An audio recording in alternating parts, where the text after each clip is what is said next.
Pre మార్కెట్కి సంబంధించిన ప్రధాన అంశాలు చర్చించుకుందాం. ముందుగా మిత్రులందరికీ స్వాగతం. ఈరోజు అక్టోబర్ 11వ తారీఖు శుక్రవారం. సెన్సెక్స్ ఎక్స్పైరీ ఉంది. ముందుగా ఏడిఆర్ సెంటిమెంట్ ఎలా ఉందనేది ఒకసారి చూద్దాం. టాప్ లూజర్ వచ్చేసరికి ఇన్ఫోసిస్, విప్రో, ఐటీకి సంబంధించిన రెండు స్టాక్స్ కూడా అండర్ ప్రెషర్లో ఉన్నాయి. డాక్టర్ రెడ్డీస్ ల్యాబ్స్ నెగిటివ్గా ఉంది. ఐసిఐసిఐ బ్యాంక్ కొద్దిగా నెగిటివ్గా ఉంది. ఎటు వచ్చి హెచ్డిఎఫ్సి బ్యాంక్ అయితే బుల్లిష్గా కనిపిస్తుంది.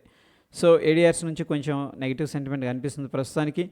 ఇండియన్ ఇండిసెస్ ఎలా క్లోజ్ అయినాయి అనేది మనం చూసుకున్నట్టయితే Nifty, realty, pharma, FMCG top లూజర్స్గా ఉన్నాయి.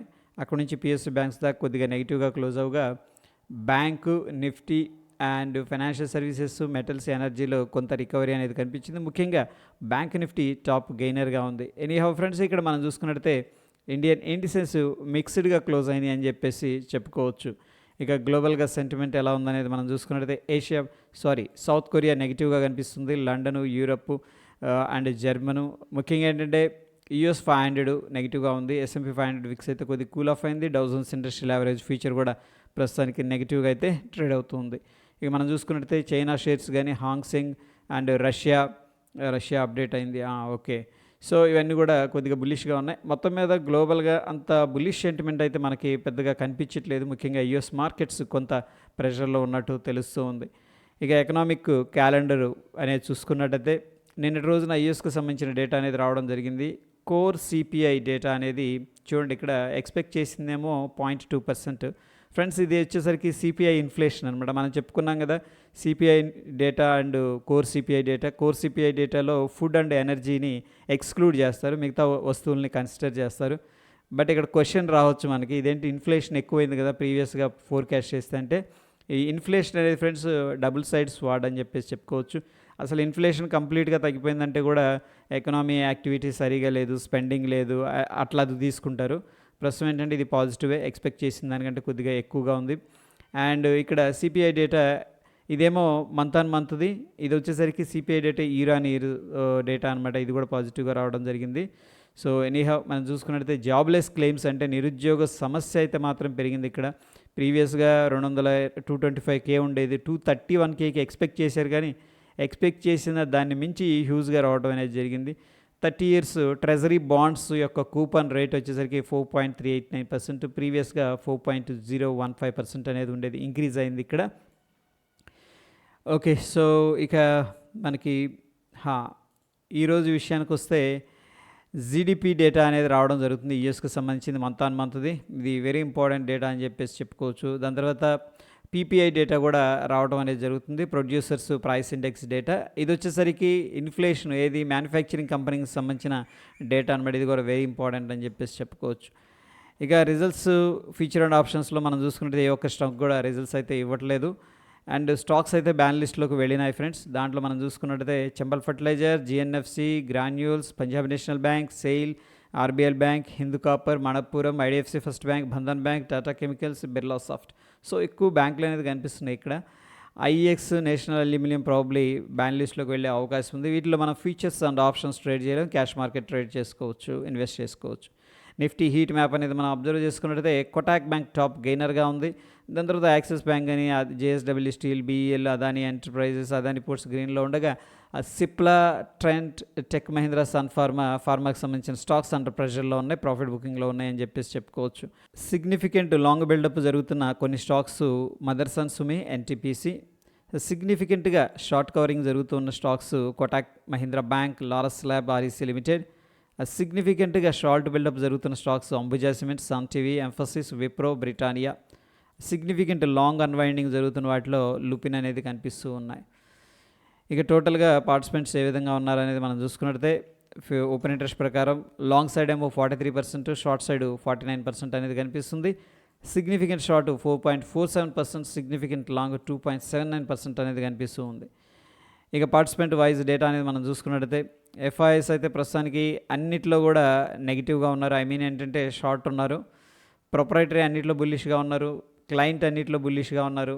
ఎటు వచ్చి డిఎస్ కూడా షార్ట్ ఉన్నారు. ఇండెక్స్ ఫీచర్ కానీ, స్టాక్ ఫీచర్స్ కానీ, స్టాక్స్లో మాత్రం కొద్దిగా బుల్లిష్గా ఉన్నారు. సో మొత్తం మీద మనం చూసుకున్నట్టయితే ఎఫ్ఐఎస్ 4,927 కోట్లు క్యాష్ మార్కెట్లో సెల్ చేశారు.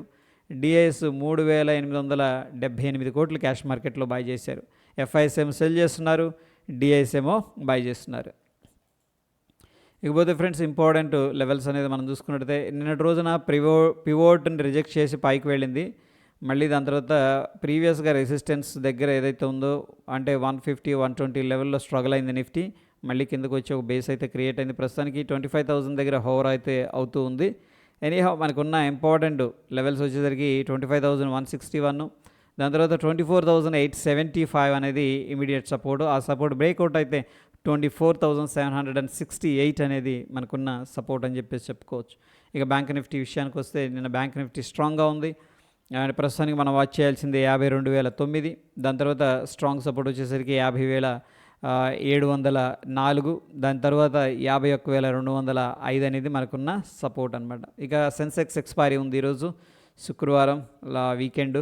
ఓకే, ఎనీహౌ ఇక్కడ మనం చూసుకున్నట్టయితే 82,076 ఇమీడియట్ రెసిస్టెన్స్. సో ఒకవేళ గ్యాప్ డౌన్ అయిందంటే ఈ లెవెల్ కూడా మనం వాచ్ చేయాలి, 81,709. దాని తర్వాత 81,138 అనేది సపోర్టు. దాని తర్వాత 80,733 అనేది ఇమీడియట్ సపోర్ట్ అని చెప్పేసి చెప్పుకోవచ్చు. ఇండియా విక్స్ అయితే ప్రస్తుతానికి కూల్ ఆఫ్ అయింది 4.4%. సో డెఫినెట్గా ఆప్షన్ ప్రీమియమ్స్ కొద్దిగా తగ్గి ఉంటాయి. ఇక డాలర్ ఇండెక్స్ అయితే స్ట్రాంగ్ బౌన్స్ అనేది కనిపిస్తుంది. బట్ అగైన్ ఏంటంటే నిన్నైతే డోజీ ఫార్మేషన్ అగైన్ ఈరోజు కొంత కొద్దిగా ప్రాఫిట్ బుకింగ్ జోన్లో ఉన్నట్టు తెలుస్తుంది. అయితే ఫ్రెండ్స్ యూఎస్ మార్కెట్స్ అనేది మనం చూసుకున్నట్టే డౌ జోన్స్ ఇండస్ట్రియల్ యావరేజ్ ఈ యొక్క ఫ్యూచర్ అనేది అబ్జర్వ్ చేస్తే ప్రస్తుతానికి కొద్దిగా బుల్లిష్గా కనిపిస్తుంది మనకి ఇక్కడ 39 పాయింట్స్ అలాగా. ఇక యూఎస్కి సంబంధించిన అన్ఎంప్లాయ్మెంట్ రేటు నెగిటివ్గా వచ్చింది. బట్ సిపిఐ డేటా కానీ కోర్ సిపిఐ డేటా కానీ పాజిటివ్గా వచ్చింది. ఎనీహౌ మనకి నిన్నటి రోజునైతే ఇండిసిషన్లో ఉంది. బట్ అంతకుముందు ప్రివైలింగ్ ట్రెండ్ అయితే స్ట్రాంగ్ బుల్లిష్గా ఉంది. ఈరోజు మనం చూస్తున్న సమయానికి కొద్దిగా స్లైట్ బుల్లిష్గా కనిపిస్తుంది. ఇక నిఫ్టీ విషయానికి వస్తే 2 టైమ్స్ మనకేంటంటే 25,150 లెవెల్స్ అనేది రిజెక్షన్ జరిగింది. సో ప్రాబ్లీ ఈ యొక్క స్వింగ్ లో అనేది 24,940 అనేది బ్రేక్అవుట్ జరిగితే కానీ మనకి ఇమీడియట్గా 24,800 అనేది వెరీ వెరీ ఇంపార్టెంట్ సపోర్ట్ అని చెప్పేసి చెప్పుకోవచ్చు. సో దాని తర్వాత మనకు బ్యాంక్ నిఫ్టీ అయితే ప్రస్తుతానికి కొద్దిగా స్ట్రాంగ్గా రికవర్ అయింది. సో ప్రాబ్లీ మనకి 51,800 రఫ్గా ఒక రౌండ్ నెంబర్ ఆ నెంబర్ అనేది మనం వాచ్ చేయాలి. ఇక డౌన్ సైడ్ వచ్చేసరికి 51,000 లెవెల్ అనేది very important friends. Okay, gift Nifty అయితే ప్రస్తుతానికి గ్యాప్ డౌన్ అయింది స్లైట్గా. చూడండి ప్రీవియస్గా ఇక్కడ క్లోజ్ అయింది 25,100 దగ్గర, ఇక్కడ 25,050 దగ్గర ఓపెన్ అయింది. అంటే ఒక 50 పాయింట్లు అయితే గ్యాప్ డౌన్ అయింది. బట్ అగైన్ గ్యాప్ అయితే రికవర్ అయింది. సో ప్రస్తుతం మనం చూస్తే 25,082 దగ్గర గిఫ్ట్ నిఫ్టీ ఫ్యూచర్ అనేది ట్రేడ్ అవుతుంది. ఒక 28 పాయింట్లు నెగిటివ్గా కనబడుతుంది.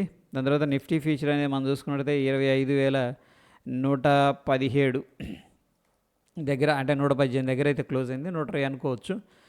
సో ఒక 40 పాయింట్స్ నెగిటివ్గా అయితే ఉంది. So based on the gift Nifty మనం స్మాల్ గ్యాప్ డౌన్ అయితే ఎక్స్పెక్ట్ చేసుకోవచ్చు.